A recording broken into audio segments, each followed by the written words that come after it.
Olivia. And yes, I know, it was stupid. The taxi took me to a part of the city that was more squalid than I'd ever seen. You may say that's strange coming from someone who works in Bahala, but it's not.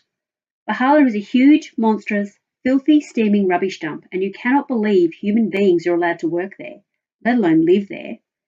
Rubbish and shacks. It's extreme, it's horrible, and I will never forget the stink. Bahala also makes you want to weep because it looks so like an awful punishment that will never end. And if you have any imagination, you can see the child and what he's doomed to do for the rest of his life. When you see the old man, too weak to work, propped up in a chair outside his shack, you think, that is Raphael in 40 years. What could possibly change? These children are doomed to breathe the stink all day, all night, sifting the effluent of the city. Rats and children, children and rats, and you sometimes think they have pretty much the same life. Culver, however, was something else again. We drove on cracked roads. The pavements were broken, and it looked as if there'd been an earthquake. We drove between low-rise flats, strewn with washing and electricity cables. There were people everywhere, mainly sitting as if they had nothing ever to do. The taxi's aircon wasn't working, and it was getting hotter and hotter. This was the dry season, but there was talk of a freak typhoon coming in from the sea. There was real heat in the breeze. We turned, and on our right was a high concrete wall. Gardo said, "Prison," and pointed, but you did not need to be told. There were coils of barbed wire at the top, some of it straggling down where it had come loose from its moorings. There were guard towers every 50 paces, open to the sun and rain. We turned right and followed the next wall. On the left were huts of bamboo and straw, and more people, many of them tiny children. I always noticed the tiny children, sitting in the dirt, playing with stones and sticks. I learned later that many of the families in these shacks had relatives as inmates on the other side of the wall. They had to live there and get food in, or the prisoner would starve. We came around to the entrance and I paid off the taxi. Then I walked up to the guardhouse. It was a concrete box with a large window. Several guards sat inside. Beside it was a red and white barrier to stop vehicles and a man with a machine gun. I showed my passport and delivered the speech I had prepared. They made a phone call. I noticed that Gardo was holding my hand, and I too was scared. We kept waiting for no more than 2 minutes, and another officer came to the window and asked me to repeat what it was I wanted. I told the story twice before another person arrived, and then my passport was taken away. I was given a register to sign and a visitor badge. Gardo got one too.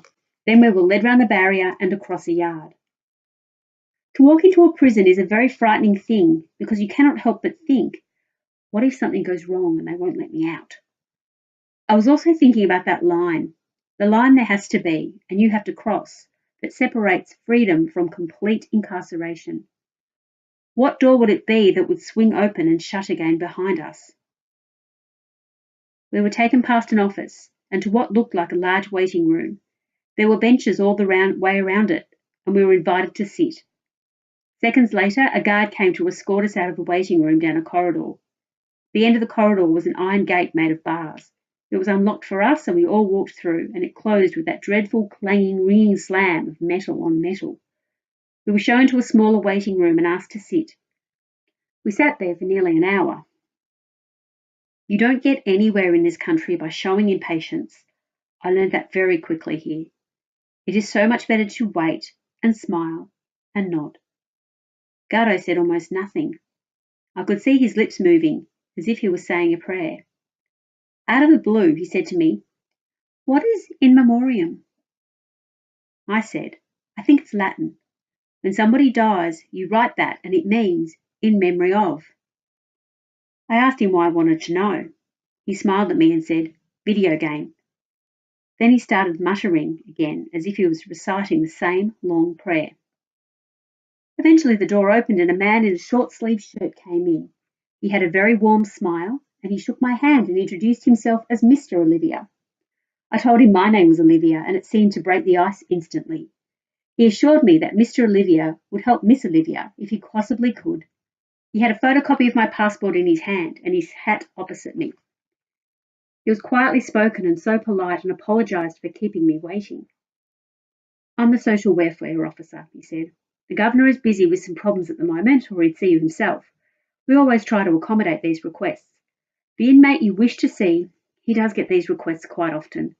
You've given us his number, but it's not the right number. Are you quite sure it's Mr. Oleandres that you wish to see? I think so, I said. Yes, please, sir, said Gardo. Gabriel Alondres. Like I say, he does get visitors and he is always keen to see them. You know he's a very sick man. Gardo nodded at me and I said, yes.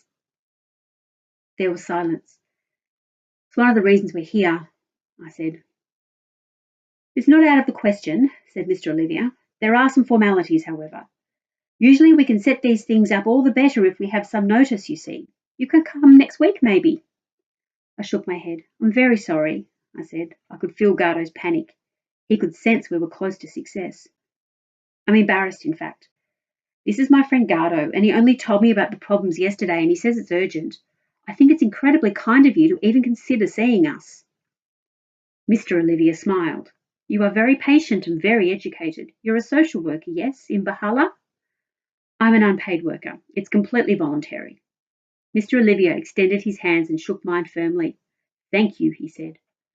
Without people coming to help like this, things would be worse than they are. This city has many problems.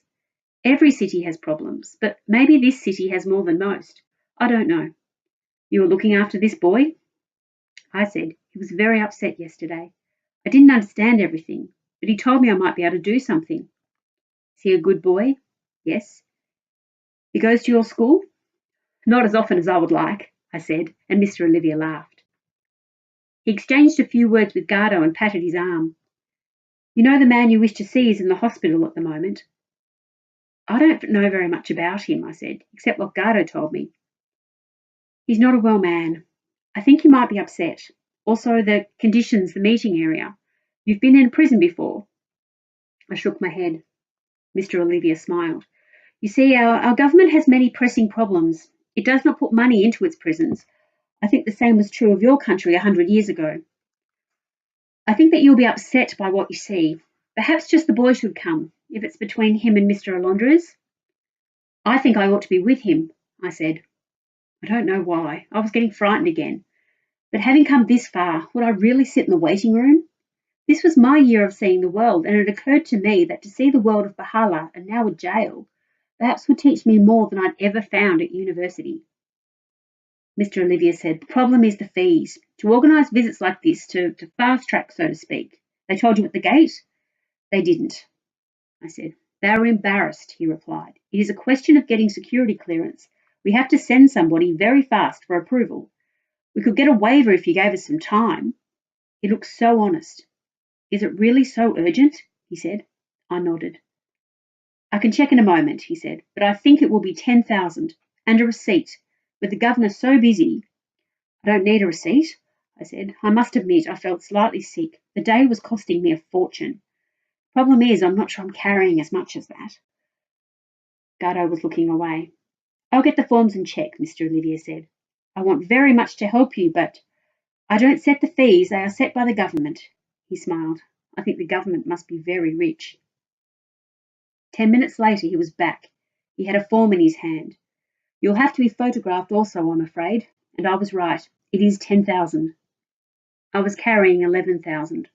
I had been to the bank that morning and had withdrawn extra because I was meeting friends for dinner in a very expensive restaurant that night.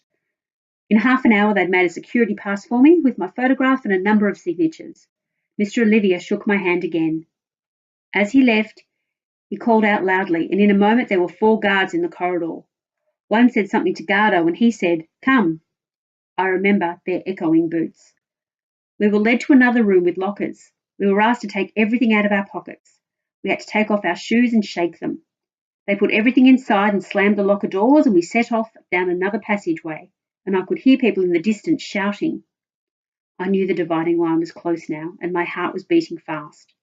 Sure enough, the corridor took us into a long hall, bisected by floor-to-ceiling bars, and the shouting of men was louder still, as if we were coming to some kind of marketplace. We were led to a gate in the centre, and as the guards opened it, I became aware of the constant banging of metal on metal. Everywhere. Doors were slamming, and I could hear the ratcheting of keys in locks. Suddenly we were in a strange no-man's land. like a decompression chamber, a space which opened the door behind us, locked before the door in front was opened. Under all the shouting there was laughter, and I have to say it was like animal noise with a dreadful echo. It was also, if it was possible, getting hotter, as if something was breathing on us. Orders were shouted, everyone was suddenly in a hurry. That final door was unlocked, and we were beckoned through. "Welcome!" cried the guard receiving us. He smiled at me, a smile of genuine interest and warmth, which seemed so wrong for the hell we were walking into.